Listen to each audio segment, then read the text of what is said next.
is the administration following the order of the Supreme Court to facilitate return or not.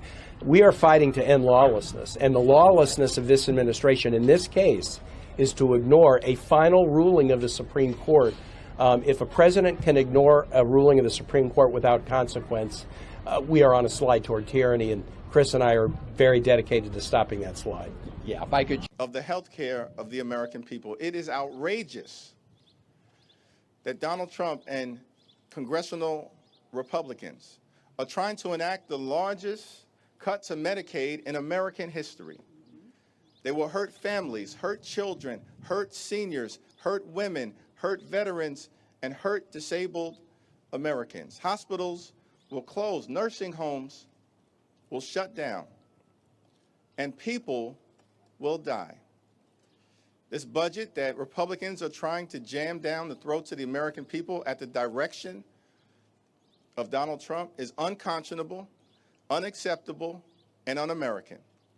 And Senate Democrats and House Democrats are going to do everything possible to stop this. The polls this week showed Trump has the lowest 100-day approval rating since they started polling 80 years ago, the lowest. Yes. There's a poll out today that has your approval rating lower than any other congressional leader at 17%. Are you concerned that you may be a liability for your party? Polls come and go. Our party is united. We're on our front foot. We're stepping forward and going after Trump and having real success. That is a montage of stupidity. Welcome to Truth with J.J. Carrell. I played that because every now and then we need to understand who the enemy is. What do they look like? What do they sound like? We also need to know how stupid they are, because we get caught up in this world where we think of the government, it's so gigantic and they're so powerful and they're going to run me over. No, they're a bunch of morons. And when you start to dissect, meaning pick people out of the group, the herd, and allow them to speak, and then you look at them physically, you realize they're nothing. They're just a below average human with below average intellect. They are just have no moral compass. They are just almost a lower level in the rungs of humanity. They believe in aborting babies. They believe in gender mutilation. They believe in bringing back MS-13 gang members and giving them fantasy constitutional rights. You have Chuck Schumer, literally bent over Chuck Schumer. He might snap in half at any given day. In order to read, he's already hunched over. He's so old. He's so disgustingly old that he's almost going to snap in half when he talks. He can barely keep his head up because his back's so rounded. And all we can look at is his stupid head with those stupid hair plugs, with the absolute perfect hairline, like someone took a ruler. It's so stupid. Just grow old with some dignity. He's horrific. You heard what he said? The poll numbers are the worst ever for Donald Trump. And the reporter said, sir, your poll numbers are the worst they've ever been, and they're the worst in the Senate. Well, polls don't matter. You can't make this up. You can't even write this. You have that ghetto fabulous Crockett from, I think, Atlanta, or I know in Georgia, but I don't know if it covers Fulton County in Atlanta, with her ghetto slang. If I'm a black person, I'm outraged that she represents me and she thinks that she has to speak in Ebonics with double negatives because that's how we talk. I would be so grossly offended. And she sits there like she's an expert on immigration and says, well, that's all a lie. There's not a law. That's not breaking a law. Ma'am, it's 8 U.S.C. 1325, you nitwit. You're an idiot. It's a federal statute that if you cross the border illegally, it's a crime. If I deport you and you come back now, I can add it as a felony, 8 U.S.C. 1326. All of you jackasses out there in the media and politics that are helping people abscond, like the judge in Wisconsin that got arrested, that's called aiding and abetting illegal aliens furtherance in our country. That is 8 U.S.C. 1324. It's a smuggling charge. You have these idiots full-on morons lying to you, making propaganda constantly. Think about who has run our country for the last several decades. Honestly, if you go back and see the Republicans versus Democrats, it's almost all all Democrats. Look at who's running our country. I just showed you Hakeem Jeffries.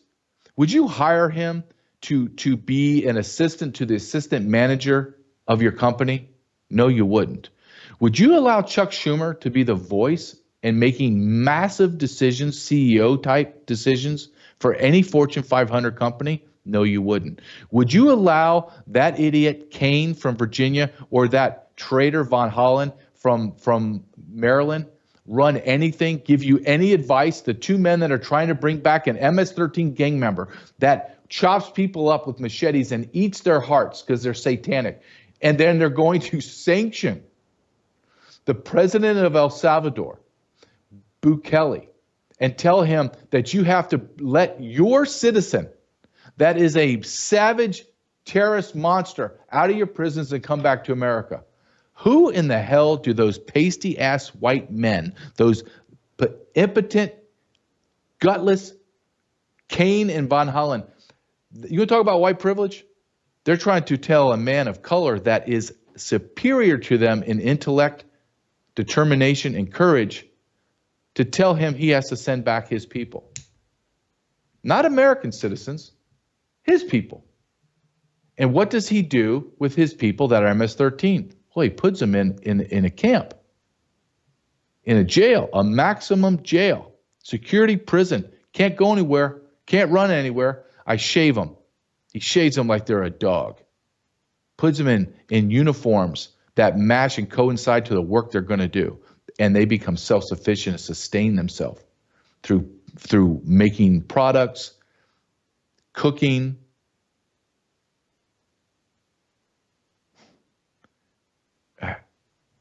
Then you got Ilhan Omar. I mean, sometimes I'm almost speechless when I'm thinking about these people. You have Ilhan Omar, who helped her brother get an illegal immigration document by marrying him. She committed immigration fraud. It's a felony. But what I love about her, and I love about the Democrats, if you stick a mic in front of them, and they will tell you exactly how they feel about you. They hate you. They think you're deplorable. They think you are a basket. You're in a basket of racism. You're in a cabal of patriarchy. You are in a group of white nationalists. And this is the most important thing that they think of you. They think you're stupid. You're nothing but a bunch of rubes. That's it. Ilhan Omar has a direct impact on my life.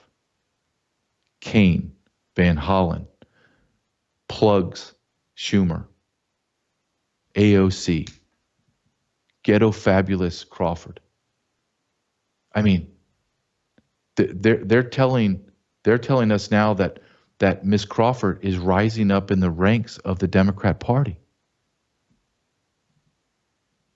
What is a manifestation of two things of the Democrat Party?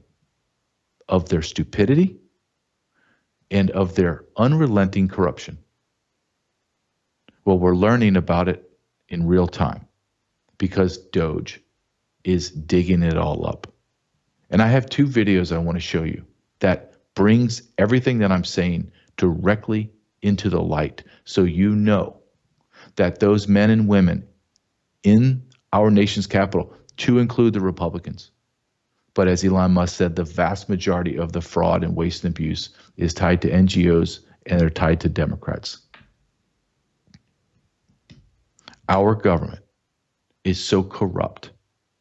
Our government is so inefficient, so broken. They have stolen $36 trillion. We're not in debt $36 trillion because America's bad. We're in debt because the politicians stole our money and just said we're overspending. That's it. Play this first video, if you will, and listen to this gentleman talk about year over year over year, the Treasury sending out billions of dollars and no one knows where it's going. Sure. So actually, a lot of great work at the Treasury this week.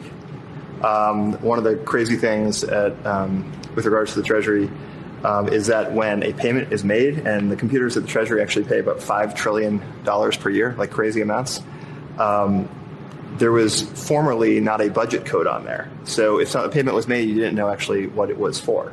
It could have been for anything. Yeah. There was a $4 billion COVID fund in the Department of Education, and there was no receipts required, so people could just draw down on it. And when people looked into it, this wasn't us, this was before us, they found that money was being used to rent out Caesar's Palace for parties, rent out stadiums, et cetera.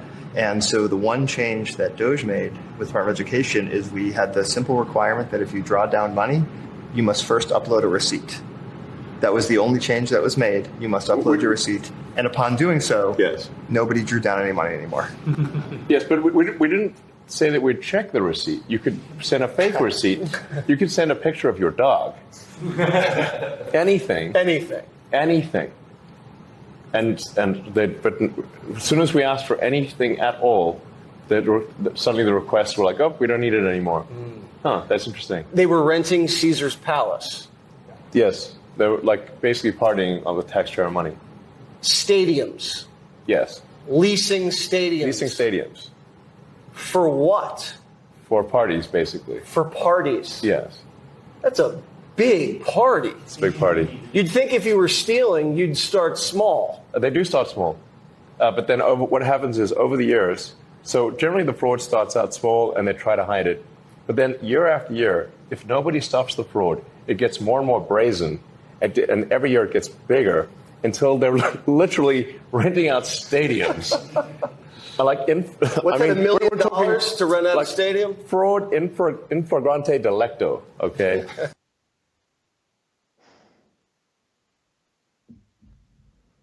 How does it make you feel? How does it make you feel when they stole trillions of dollars on COVID and the teachers union is going to Vegas and partying? Stealing $4 billion and just drawing down on it. Can you imagine that you're in any business, whatever business you're in, and there's just this massive bank account and you just take money from it? And no one says anything. No oversight. Even the lowest level employee in that company would at least go to the CEO and say, hey, what are we doing? There's no accountability. I think they're stealing it. I heard a bunch of people went to Vegas. Why did they go to Vegas? What's the receipts? Oh, we don't do receipts.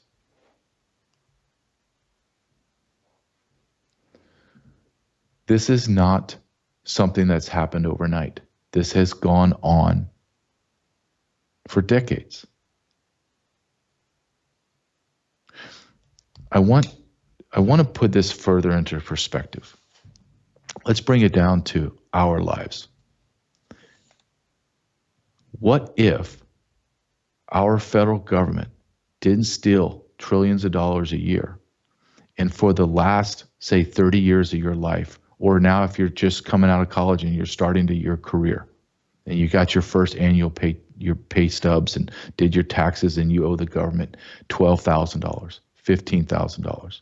What if for the last 30 years, 40 years that you have worked, you never paid income tax?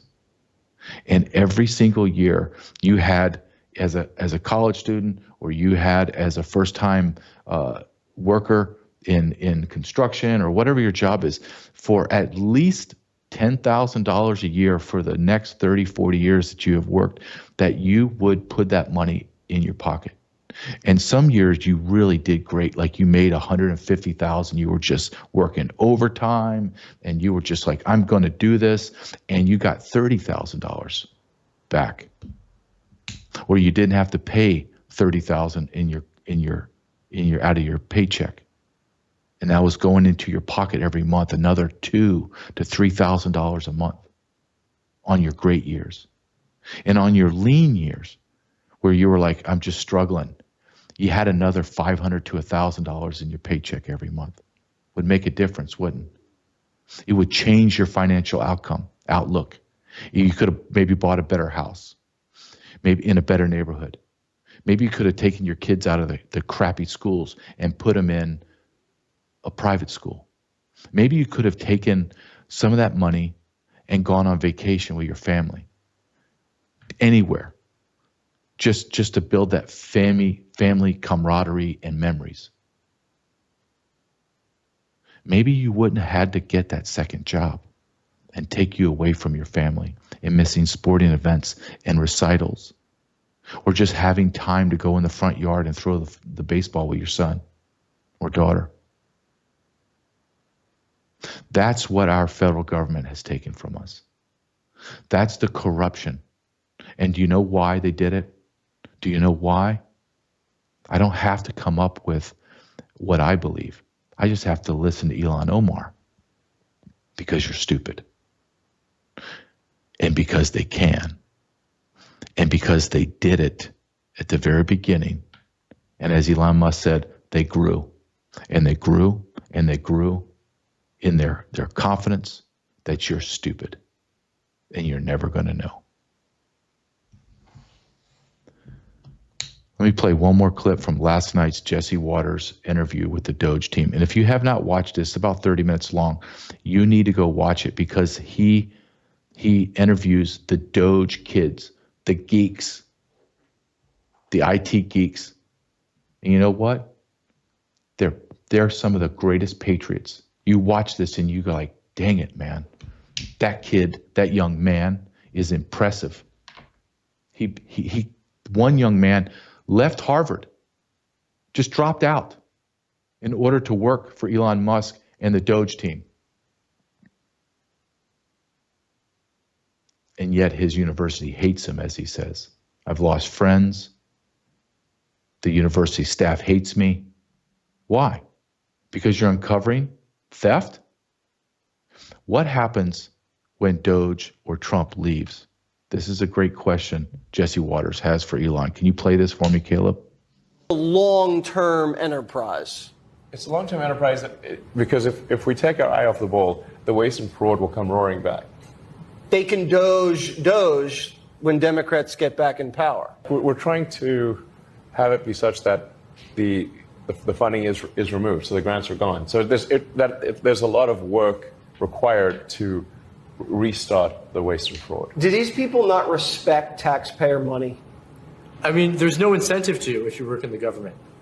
I think the incentives will always decide the outcomes. Yes. And, you know, the way that the payment system is set up is if you ask for money, like, you're just going to get it. Wow. If you ask for money, you're just going to get it.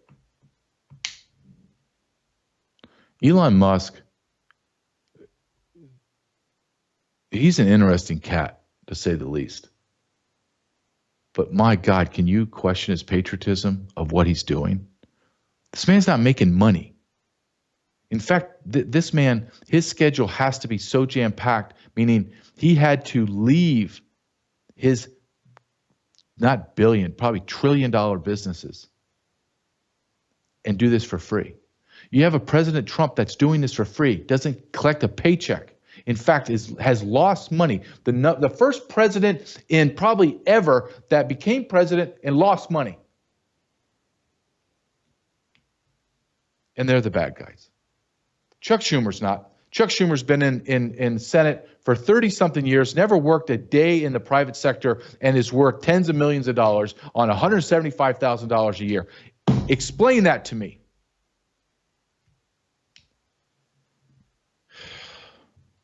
One of the big sponsors we have is Bella Grace. and in order, and I say this, and I'm going to have Chris Hoare on the show from SAT123 later on. And this is, you have to be prepared for this fight. You have to be prepared for this war that we're in. And how do you do that? You do that because you're healthy. The only way you're going to be able to fight if you're healthy. Can you remember when you're sick, you have the flu, or you have a bad cold, or God forbid you have cancer or some kind of ailment? All you're trying to do is survive. You're trying to just get through the next 5 minutes. You can't fight.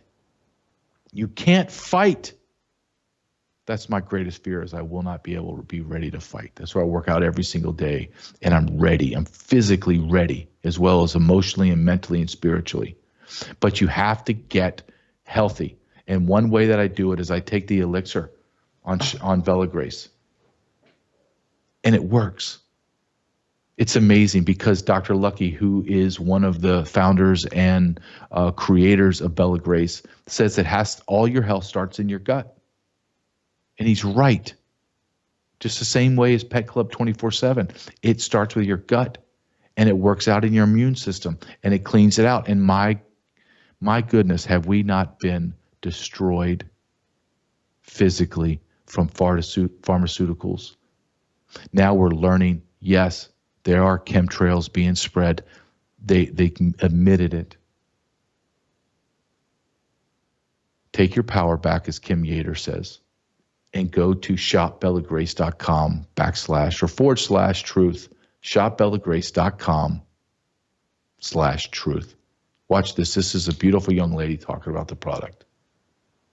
Elevate your skin's natural radiance with the Bella Grace Dewy Serum, your go-to for smooth, hydrating, and glowy skin.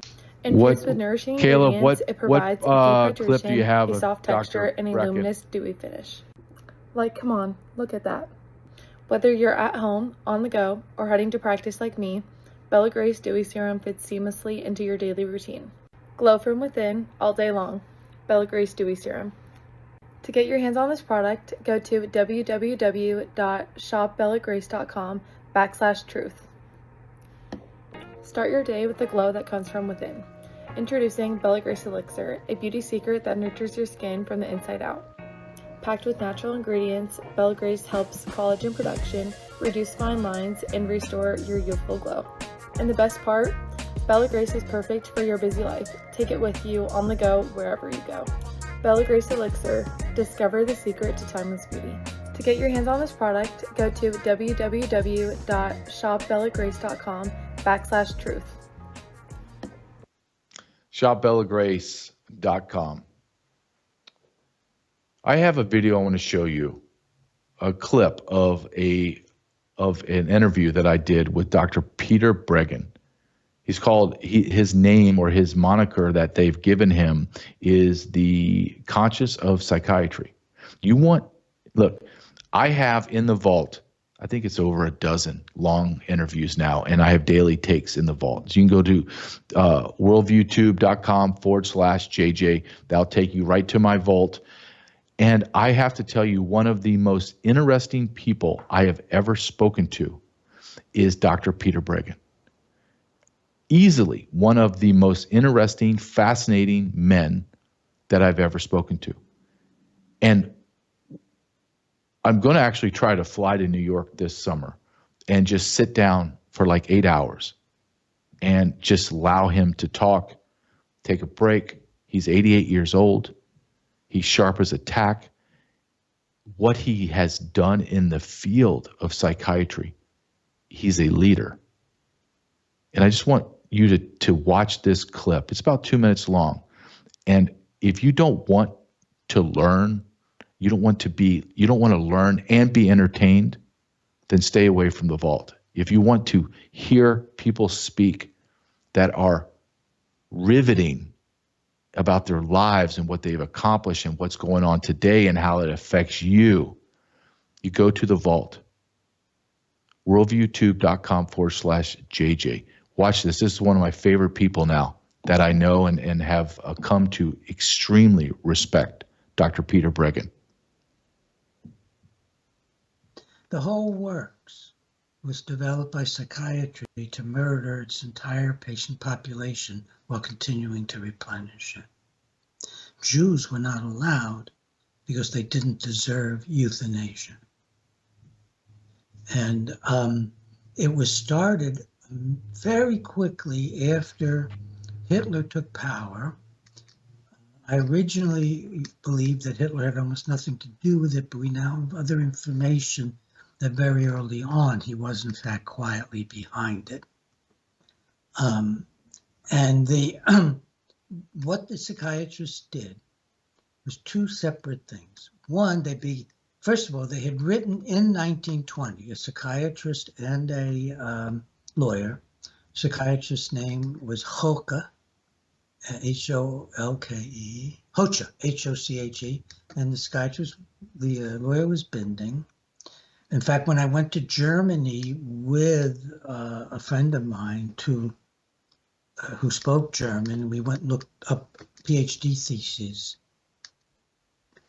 in universities that were based on this book, based on these ideas. So they were in the universities. And the book proposed that there were lives not worth living that should be exterminated for their own good and to save money. It was socialism. And this was so accepted that in the 1942 or 3, when the American Psychiatric Association knew these murders were going on, they actually had a debate on what to do with 5-year-old retarded children. Specific question, should they be killed or sterilized? They didn't give them another solution at the American Psychiatric Association. Then an editorial was published by the American Psychiatric Association, who had to know this was going on in Berlin, and I'm sure got power from it, saying now that they need to be given euthanasia. The big problem will be parental guilt, but with psychiatrists, we can help them with that. Now, you'll see all this in the article. That man he's able to recall from the very beginning. I have him, he walks me through how he got into psychiatry, volunteering his time when he was in Harvard at the state mental institutions, and the way he describes how they were run. Holy smokes. You want to watch this video. I mean, this is about an hour and a half. You're going to want to sit down and just play it. And you're going to get sucked in, because this man is extremely intelligent. And I'll say this about Dr. Peter Breggin. If somebody can come to me right now and say, JJ, I'm at 88 years old, you're going to be like that. Like, you have all your faculties. You're going to be vibrant and moving. You're going to be able to recall names and dates, and you're going to be able to articulate perfectly. I'll take it. I'll take it right now. I don't care about anything else. I'll take it. 88 years old, and I'm going to speak like that, and some dude in his 50s or 40s is going to want to interview me.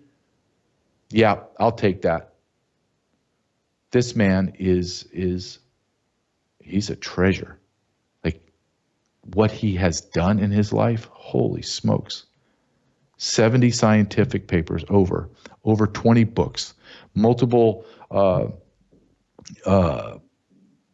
not patents, but he helped stop lobotomies.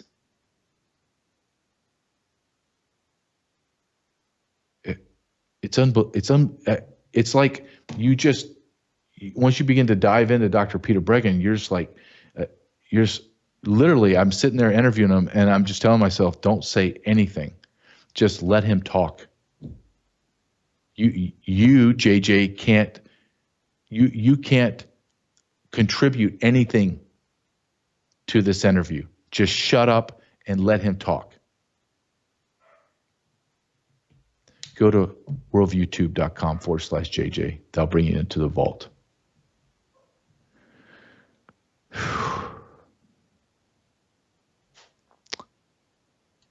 I have Chris from Sat123. I want to bring him in today because we talk about being prepared, and we saw this past week what it means to be prepared.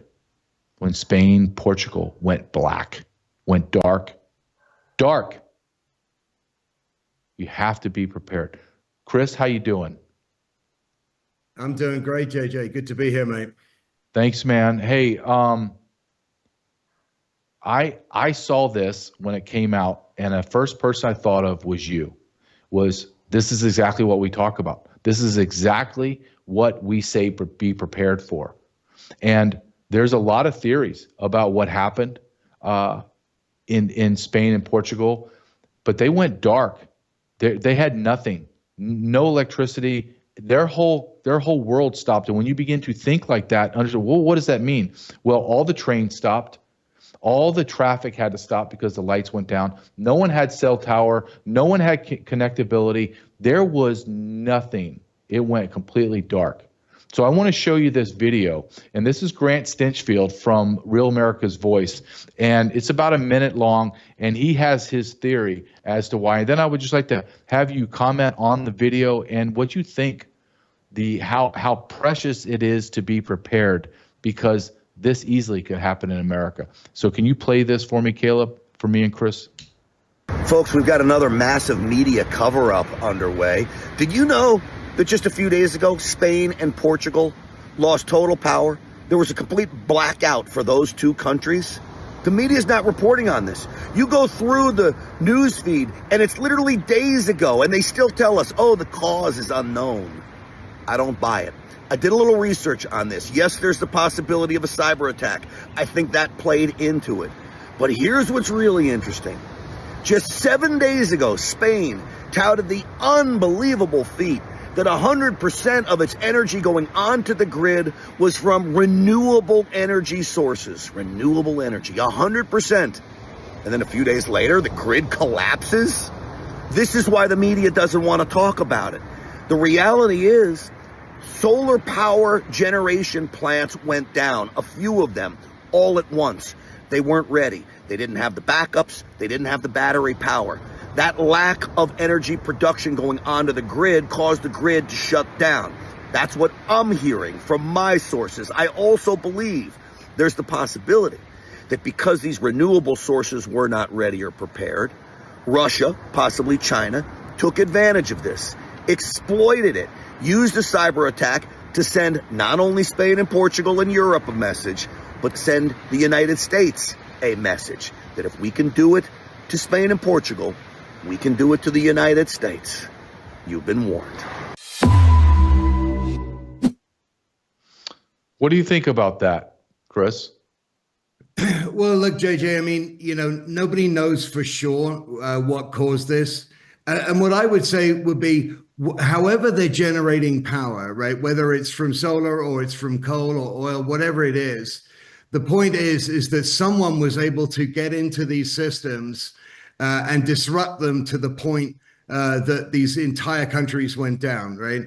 And, from the people I've been talking to, which includes some of the power companies over there, it seems that some of the operators in these control centers had seen over a period of just 1 or 2 minutes, huge diversions of electricity from one place to another. And that was very quickly followed by this blackout. And I think the lesson is, and he's right about this for sure, if they can do it to Spain and Portugal, they can do it to the United States. It's exactly the same process that they would use. I would hazard a guess that our security for our grid is no better than theirs. It may be okay, but look, we've been hacked before here. Our grid's been taken off before here, maybe not all at once, but it has happened. And I think that this was a clear warning sign, probably from Russia, but we have a lot of enemies these days, right? It could have been the Iranians, the Chinese, I don't know. But whoever it was able to do this and take out entire countries. And, of course, the traffic lights were down, cell towers down, internet down, but ATMs were down. Nobody could get cash. Nobody could buy anything. The transactions, the machines that run the cards, all down. Hospitals, all down, running 100% on backup generators, which should be a concern to everyone because, yeah, generators are fine, but they are running on fuel. When that fuel runs out, you know, the ICUs go down. The heart monitors that keep you alive, they go down. All of this goes down. And this happened there. It can happen here. It only lasted mostly for around 24 hours there, JJ. But look, a concerted and ongoing cyber attack, which I absolutely believe this was, could take us out for days, weeks, or even longer. And this is, you know. Well, no, but and you're right. And if it's more than 72 hours, absolute chaos and societal collapse begins. It's 72 hours, not 72 days or 7 days. It's 72 hours. Inner cities, major inner cities will collapse because there's no more water, there's no more food, and then even if at the 73rd hour the lights come back on, in your brain you're thinking, oh my God, this is going to continue forever. I have to get more food, more water. And you don't think about I can't purchase. You can't get the fuel because it's all electric, meaning it's being pumped into your car. You're not getting anything. It's chaos. You're right. Look, I mean, this mostly lasted around 10 to 12 hours. But during that 10 to 12 hours, I've seen numerous videos of the shelves emptied in all the supermarkets. And you're right about what you say. People panic, right? And the panic really caused the worst of it, you know, because it's the not knowing, it's ongoing. We're all used to power going out for a few minutes here and there and that, whatever. But once it's hours and hours and hours, or that becomes days, I believe you're absolutely right. You know, chaos could erupt. People panic, and then starts the looting, the theft, the attack. You know, things can get out of control, and we don't have a large enough law enforcement, service to contain that. Like, there's just no way. We never could and never will. So that means it's up to us individually to make sure that we do everything we can to mitigate these events when they happen. It's not a question of if, JJ. It's like, rolling blackouts are one thing, total grid down, that's another. And it's going to happen here. I'm not trying to, cause alarm or panic or stress to anyone, but I think the reality is it has already happened to entire countries in Europe. It's a short hop here to the US, and the people who behind these kind of attacks, again, whether or not this was a cyber attack, I think absolutely was, but we've seen plenty of those cyber attacks here before on our grid, on our water supply, electricity supply, telephone networks, and so on. So the way to be prepared is threefold. One, you want to make sure you have some kind of telephone communications, voice communications, and that a satellite phone does that for you. Satellite phones don't rely, on local cell towers. They operate independently of that. The Starlink internet service gives you internet independent of your cable provider or your phone company, whoever it is. And thirdly is the solar powered power generation, right? So if you have a solar powered generator, portable generator, and these start as low as $200, JJ, up to ones that cost several thousand that can power your entire house.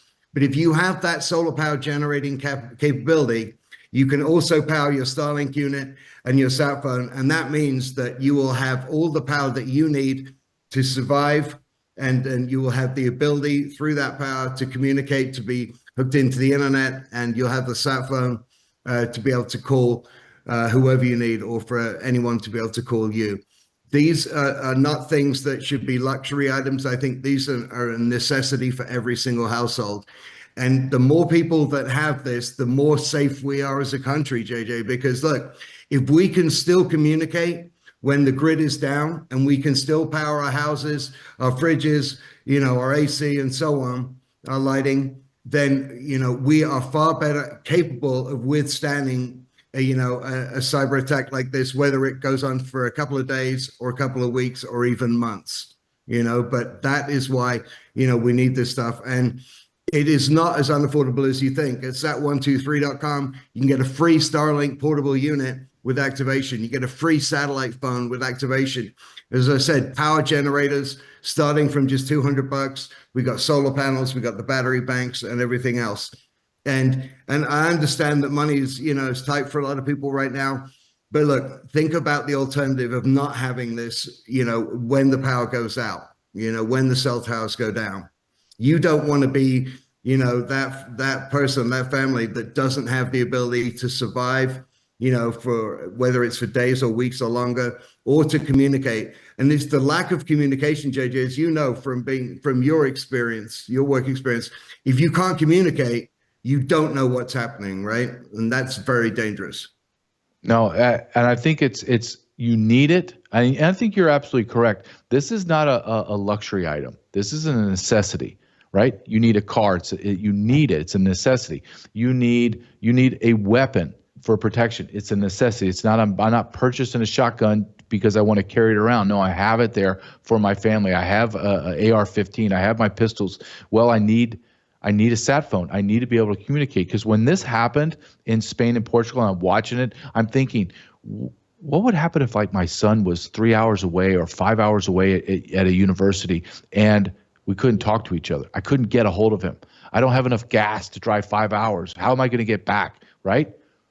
I need to communicate. So I really believe it's not a luxury. I believe it's a necessity. Could you tell my audience, just give me a cost if I just wanted to get a sat phone and let's say I want a real nice sat phone that I believe is dependable, and what is my monthly cost? What is that? You're looking at under $100 a month, JJ, for the service. The phone, we're the only ones in the country who give you the phone for free at sat123.com. You get the phone for free. Normally these phones are $1,000 to $2,000 anywhere else. Just go online, look it up, right? You're going to pay that, and then you're going to pay for the monthly service. But with sat123.com, you are getting that phone for free. When you activate, you're paying under $100 a month. I think it's around $95 a month. You're getting up to 150 minutes included with that. And if those minutes you don't use those minutes 1 month, you can even roll them over to the next month. So that's that's the cost. The cost of a Starlink unit, you're getting hundreds of gigabytes of data with your $200 a month service plan, and you're getting the latest Starlink Gen 3 unit, portable unit, for free. So, yes, there's a cost on a monthly basis, but both those things can be life-saving. And like you said, if you have a sat phone and your kids have sat phones, you are never going to be put in that situation where you don't know if they're okay. You don't know if they're in danger. And it's that peace of mind is priceless. But if or when this kind of blackout happens, you won't have to worry. That's one thing you won't have to worry about, is not knowing what's going on with your loved ones and your family. And finally, these solar power generators, absolutely essential. If whether or not you just want to repower your sat phone and your Starlink unit and your laptop, a small fridge, or anything up to your entire house, that's what these units can do, from a couple $100 to a couple of thousand for the bigger ones.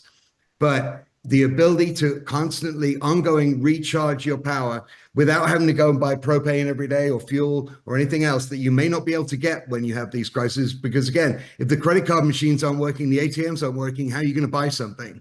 No one has cash anymore, right? So unless the digital systems are up, if those systems are down, you can't buy propane for your propane generator. But with solar generators, the one thing that won't go out, JJ, is the sun, right? And so you're going to be able to keep recharging from the sun with the solar panels. You're going to keep your AC on. You'll be able to keep your fridge cooled and keep your food safe. You're going to be able to keep your laptop, tablets, sat phone all running for however long it takes. And again, those units from a couple of hundred to in the thousands, but no more than you're going to pay for those propane generators. And those propane generators have an ongoing cost every time you use them, and propane runs out. Yeah. Chris, thank you so much. And when I saw this catastrophe, I thought immediately of you and sat123.com. So thanks for coming on. I hope you have a very sunny and warm time in Denver, in Colorado. It's beautiful this time of year. It's changing. Yeah, no palm trees, but we got some sun. So they get on your knees and thank God. There's also no more snow. That's what I'm praying for. No more snow. Chris, thank you very much. We'll see you next week. Have a great day. Look forward to it. Thanks, mate. You too. Cheers. All right. Bye-bye. Love that guy. Love his accent. I love how he is prepared sat123.com/JJ. Man, this show's going by. I'm looking at my clock and I got 12 minutes. And what should I do in 12 minutes? Well, we got to do Libs of TikTok.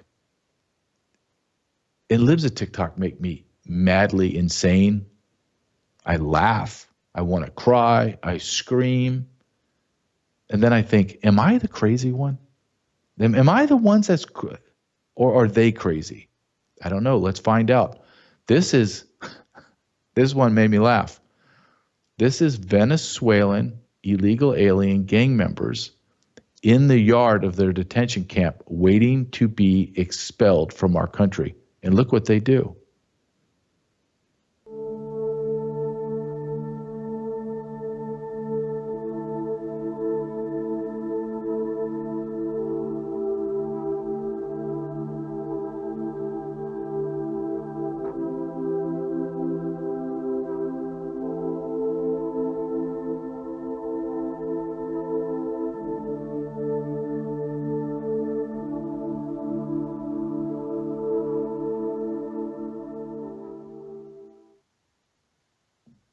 SOS.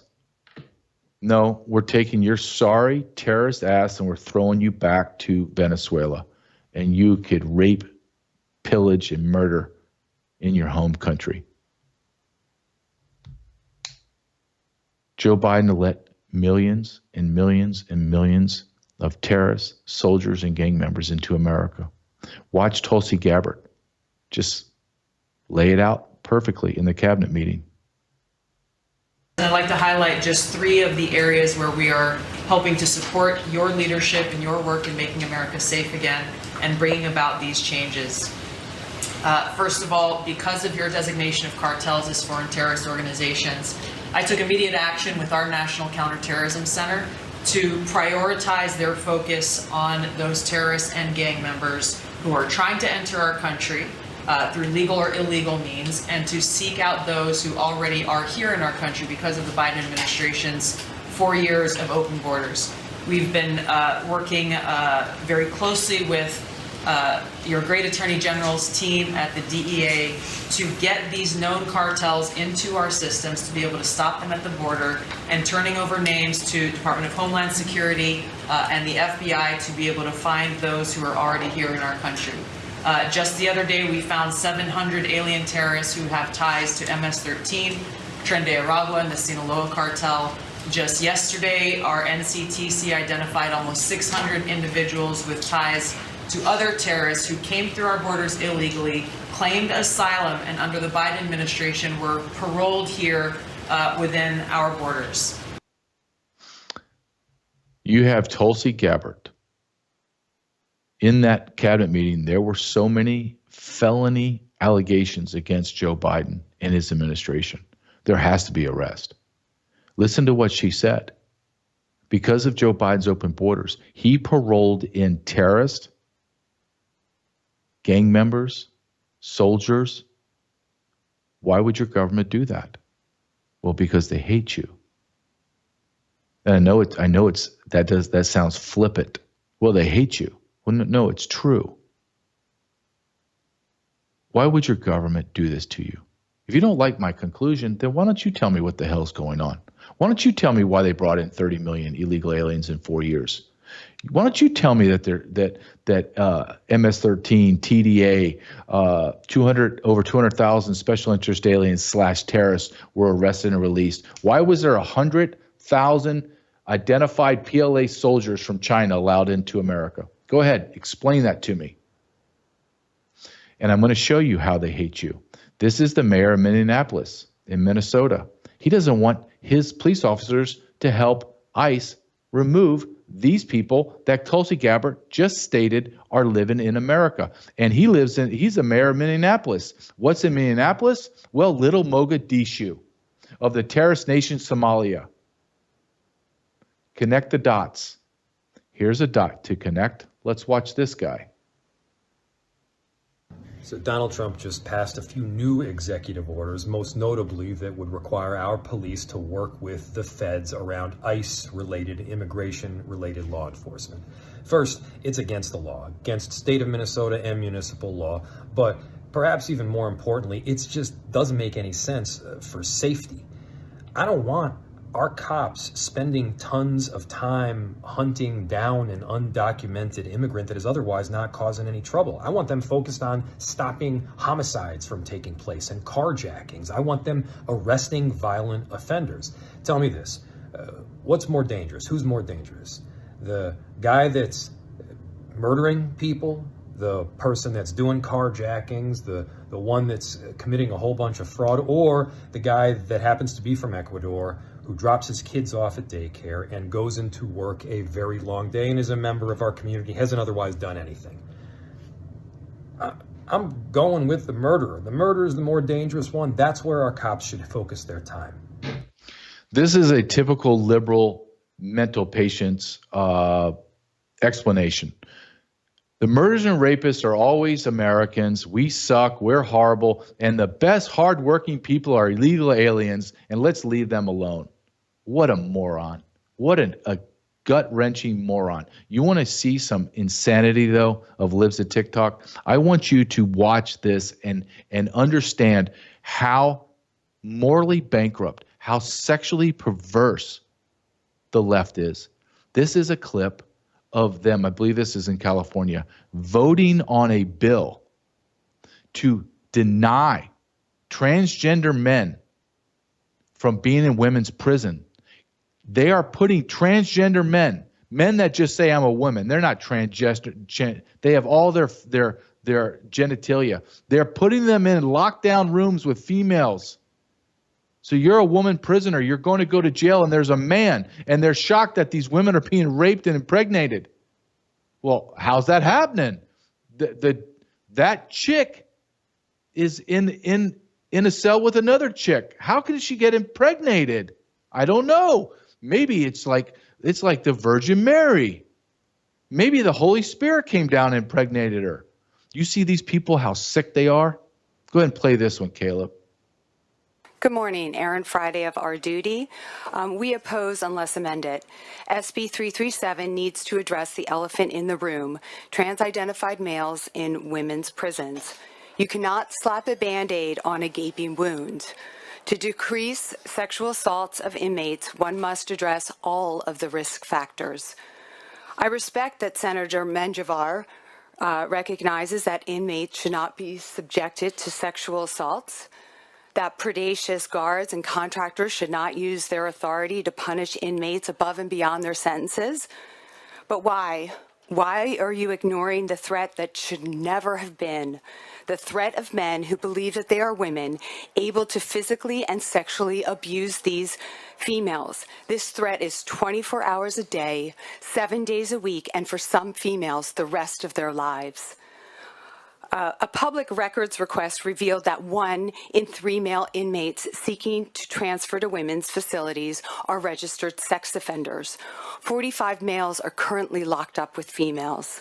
That means 45 males sharing tiny cells with females that is locked up at night, that is unobserved most of the time.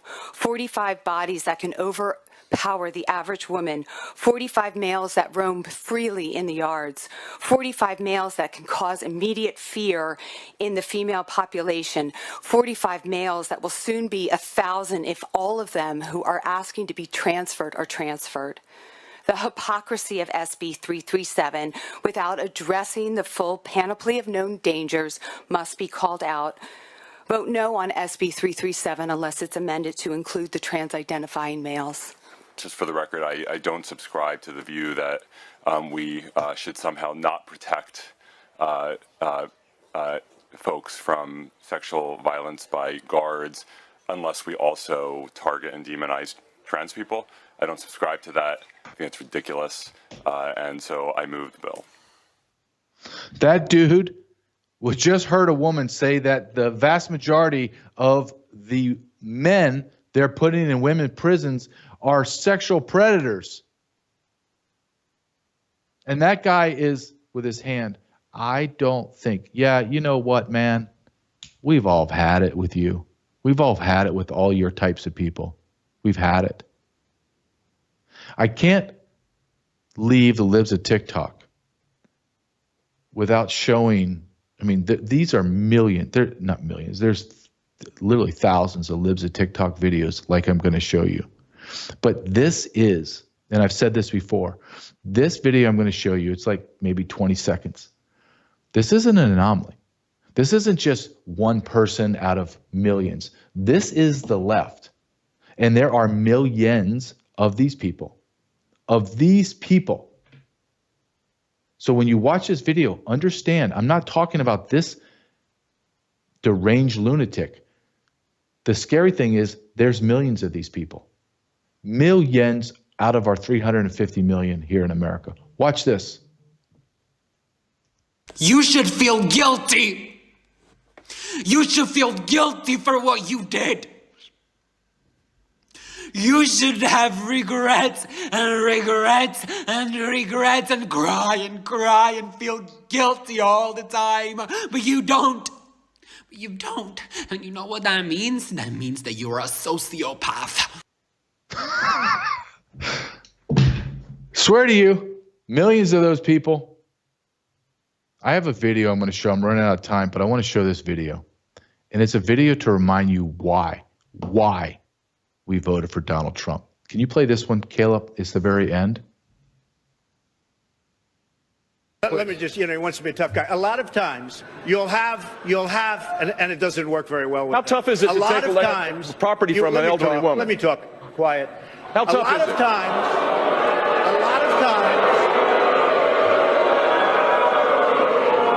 that's all of his donors and special interests out there. So, that's what it is. And by the way, let me just tell you, we needed tickets. You can't get them. You know who has the tickets for I'm talking about to the television audience? Donors, special interests, the people that are putting up the money. So it is.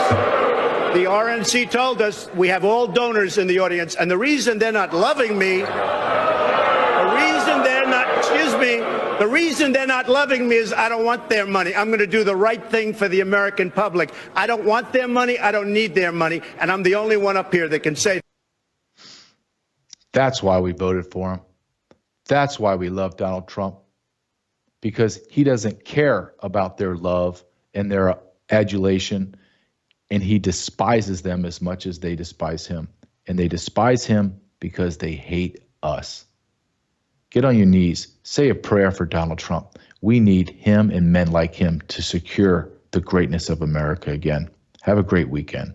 You're watching Worldview 2, built on the 35 years of Worldview books, documentaries, research, high-profile interviews, and the radio and television broadcasts.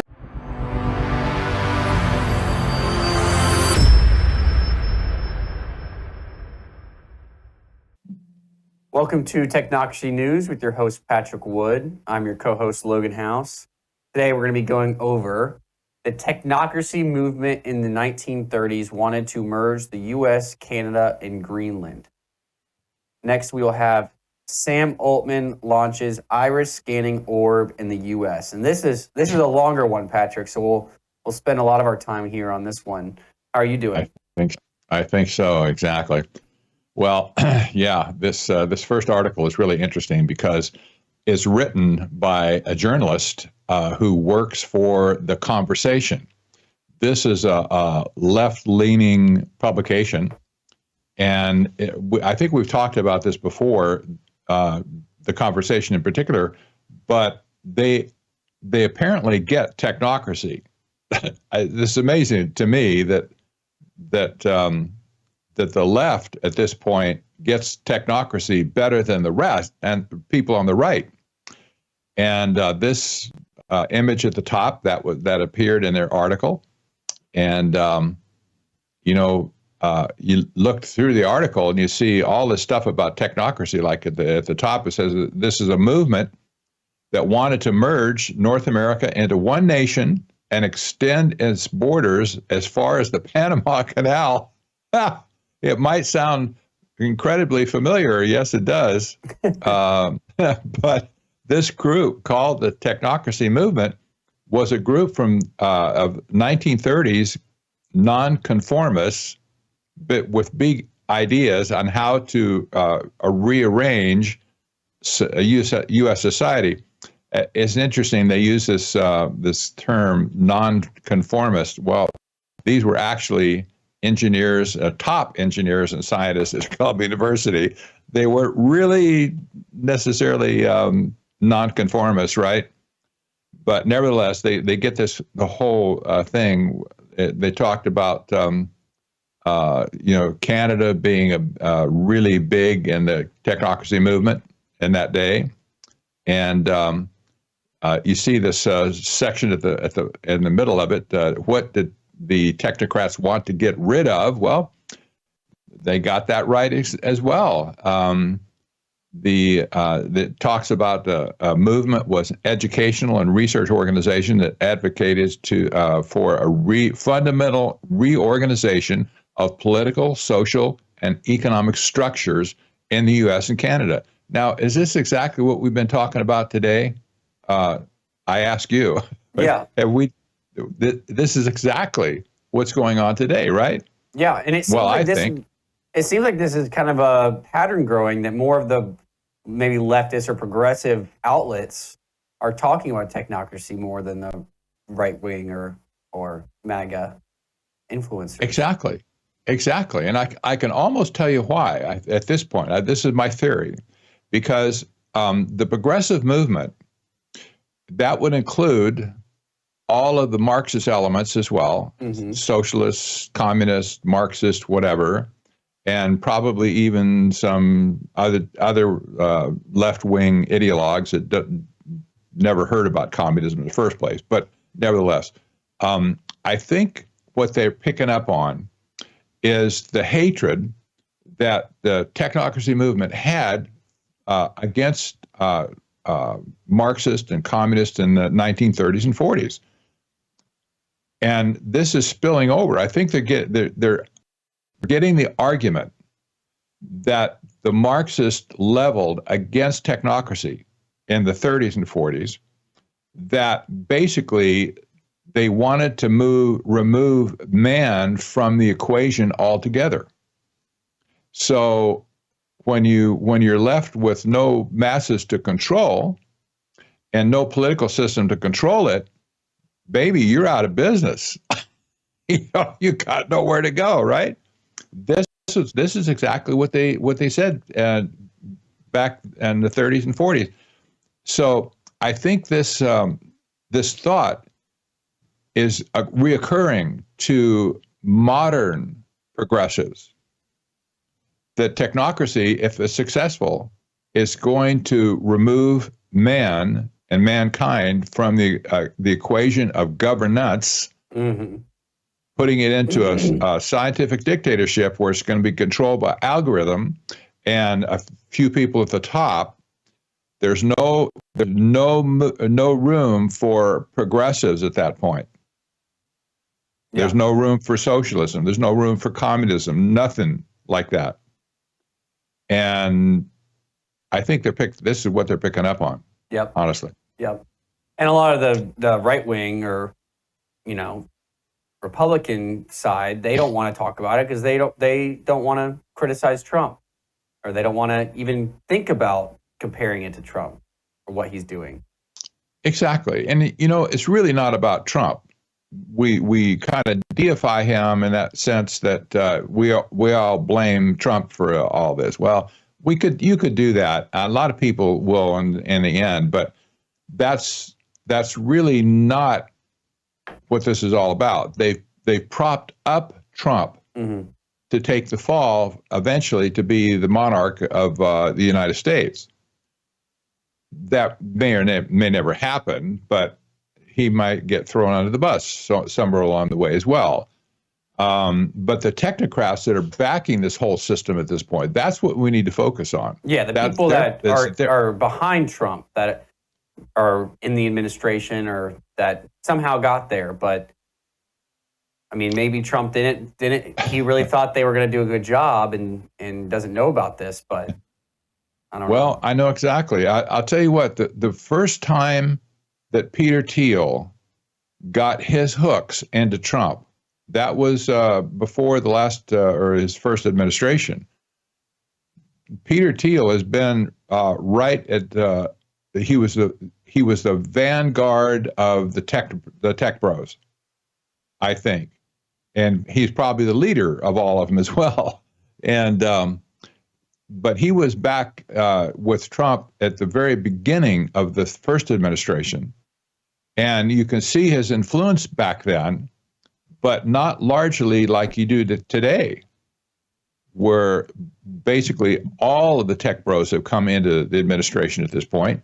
There's been a flood of them. Yeah. And these are the people now that are taking power, effective power. You know, you can talk about the president. Well, the president has the right, has the power to do this, power to that. Well, his power is limited, honestly, by Congress, supposedly. But these technocrats, they don't have any problem with exercising their own power to do things that are going to slither us into technocracy. And, well, you know, we'll have to see about that, I guess. But at this point, they are embedded in our government. And as a group of people, that's exactly what we need to look at how these people are acting as a pack. Yeah. Not individually. They're acting as a group of people who are dedicated basically to overthrow the government of our country. Period. You know, I got a minute for this, I think, but I got a message from a subscriber who asked me, I can't remember the guy's name, but he asked me about a former leader of Canada. Canada is Canadians are all upset about their elections. They should be. But this guy was asking about the premier of Canada back in the 1930s or maybe early 40s. No, it was in the 30s.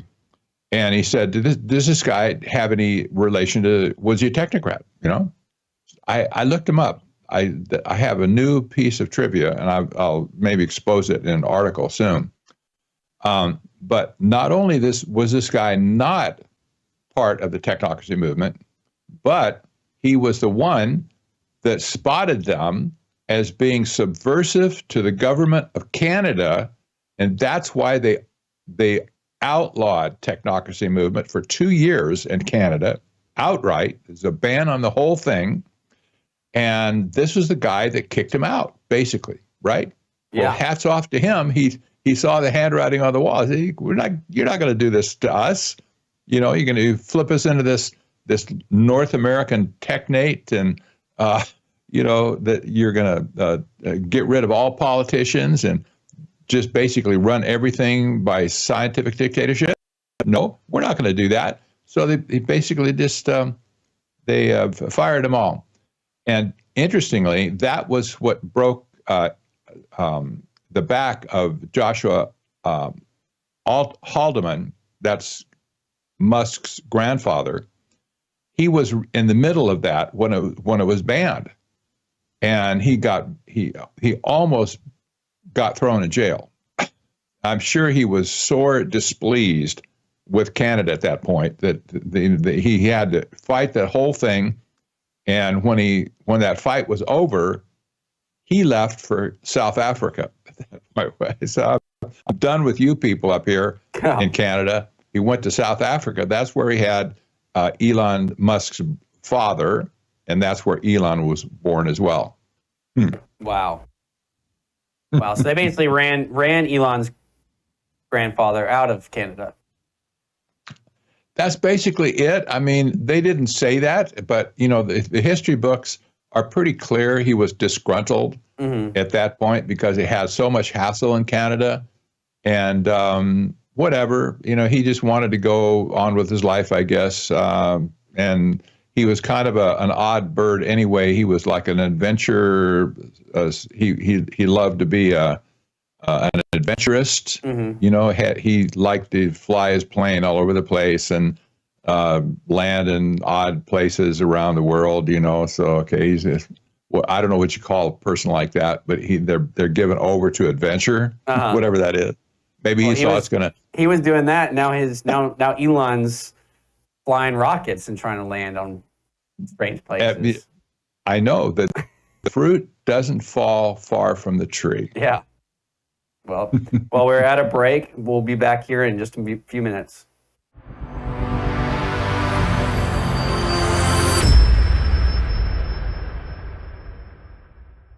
July 6, 2005. This is Tom Harper. Man figures plankton stopped his rare cancer. We got more of a response from our viewers than anything else you and I have ever discussed. Tom Harper, 20 years ago, he had mesothelioma, deadly lung cancer, was given weeks to live, and he just intuitively started to eat the phytoplankton out of his fish tanks because he fed the phytoplankton to his shellfish. He was a shellfish farmer. And when he went in for the surgery, the surgeon came out of the operating room and told his family, I have not ever seen anything like it. The cancer is benign, and Tom Harper lived for years. He retired in Hawaii. We're not making any claim. Here he is in his own words. Started on a daily routine of just taking a bit of paste, putting it in my mouth, and wash it down with a drink of water. Within about 10 to 15 days, here I am, less pain in my back. I knew that something was going on, so I just kept eating half a teaspoon of this paste a day. I was booked to go for surgery in Victoria where they were going to do what they call a talc treatment. They went in there to have a look, saw something they never seen before, took 11 sites, sent them away for biopsy. I got the news back. Everything was benign. They just did not know what to make of it. Everything was absolutely clean. And I've tried dieting all my life because I'm a diabetic.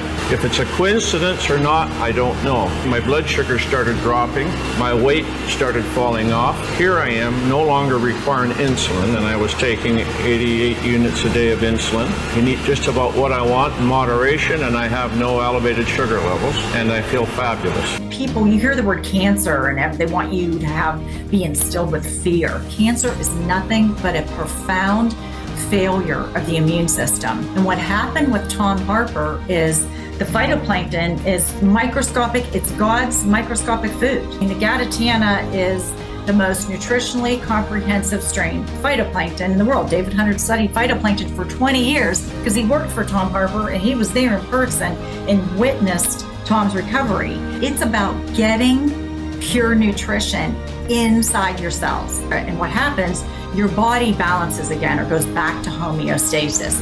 And when your body is pH balanced or in homeostasis, disease can't grow. It is literally microscopic, pure single cell plant food with protein and omega-3 fatty acids, omega-6 fatty acids, with amino acids and vitamins and minerals. 1 scoop a day. There's 90 billion plant cells in here just for everyday nutrition and energy and, cognitive support, because this is God's pure nutrition. Go to melissahousegpa.com today. Discover the science and learn more about the wonderful benefits of Gatatana phytoplankton. That's melissahousegpa.com. melissahousegpa.com.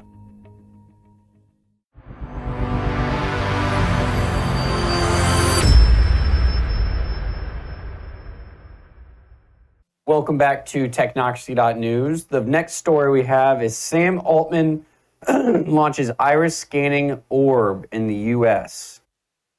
Now, what is this going to be used for? Has anybody ever heard of this before? Basically, it's been around the world. It's never been in the United States before, but now it is. This is a story that would absolutely amaze you if you never heard this before. Sam Altman, is the chairman and is a founder of OpenAI, right? And a few years ago, I think it was 2019 or 18, he launched a new company that was called WorldCoin. It's now been shortened to just world.org. I don't know how they got that that name, but the URL, holy mackerel, world.com. Yeah. He probably paid a bunch of money for that one. So here's Sam now. He's created this. It shows a picture of it just below there. on the screen. This is the orb that you look into, and for just 30 seconds, and it will scan your eyeball and then convert that scan into credentials that you can store on your phone and in your wallet. And every time that somebody comes to get a scan, well, they automatically get a wallet with it. That's a crypto type wallet, and you'll get cryptocurrency put into your wallet free of charge, mind you. And off you run with a new system now that will basically be the backbone for universal basic income. Now, this is not a government solution. This is a private industry solution. And Sam Altman has in his crosshairs the iris scan of every human on the planet. That's a big deal, right? Yeah. Well, so far he's been in 160 countries around the world with this orb. Many of the people, like in third world countries